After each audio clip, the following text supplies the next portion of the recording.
Selamat bertemu kembali saudara-saudara dalam renungan hari ini. Salam kasih karunia dan damai sejahtera yang bertambah dalam pengenalan akan Tuhan Yesus, Tuhan kita selama-lamanya. Amin. Sebelum Ishak lahir, saudara-saudara Abraham dan Sarah istrinya pernah pergi ke Abimelek, yaitu Raja Gerar, dan mengaku Sarah sebagai saudaranya. Pada waktu malam kepada Raja Abimelek, Tuhan datang mengatakan Kejadian 20 ayat 7, "Jadi sekarang kembalikanlah istri orang itu, sebab dia seorang nabi. Ia akan berdoa untuk engkau, maka engkau tetap hidup. Tetapi jika engkau tidak mengembalikan dia, ketahuilah engkau pasti mati, engkau dan semua orang yang bersama-sama dengan engkau."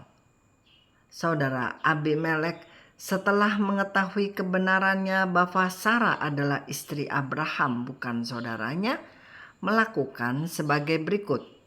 Kejadian 20 ayat 14, "Kemudian Abimelek mengambil kambing, domba, lembu, sapi, hamba laki-laki dan perempuan, lalu memberikan semuanya itu kepada Abraham. Sarah istri Abraham juga dikembalikannya kepadanya." Kejadian 20 ayat 16 mengatakan, "Lalu katanya kepada Sarah, telah kuberikan kepada saudaramu 1000 sikal perak. Itulah bukti kesucianmu bagi semua orang yang bersama-sama dengan engkau, maka dalam segala hal engkau dibenarkan." Timbul 3 pertanyaan dari perikop ini, saudara-saudara. 1. Siapa yang berbohong?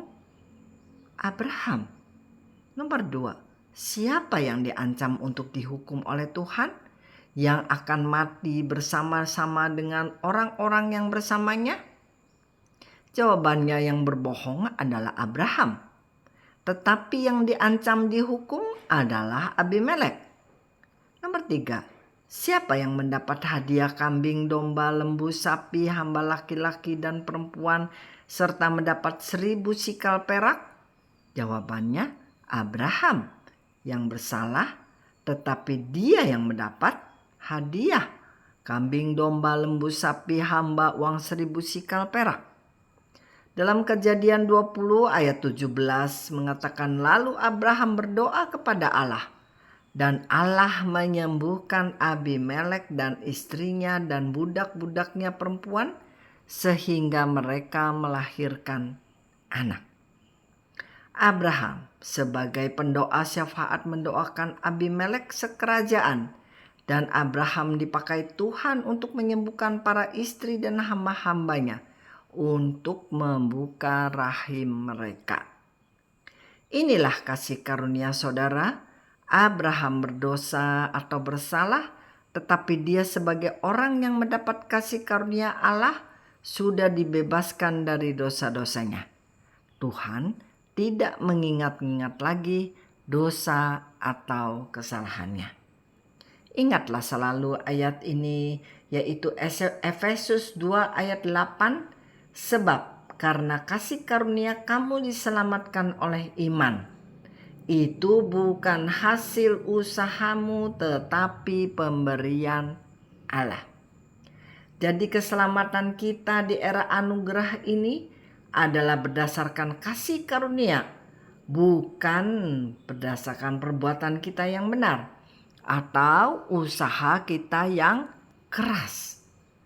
Roma 3 ayat 27 mengatakan, "Jika demikian, apakah dasarnya untuk bermegah? Tidak ada."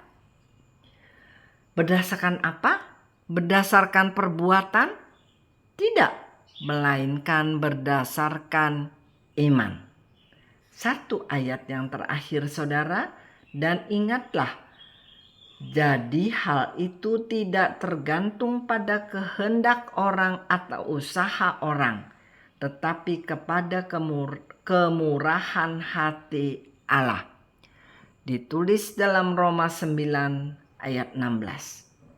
Demikianlah renungan hari ini, saudara. Segala puji, hormat, dan syukur kepada Allah Bapa kita dan kemurahan Tuhan Yesus dengan persekutuan dalam Roh Kudus. Amin.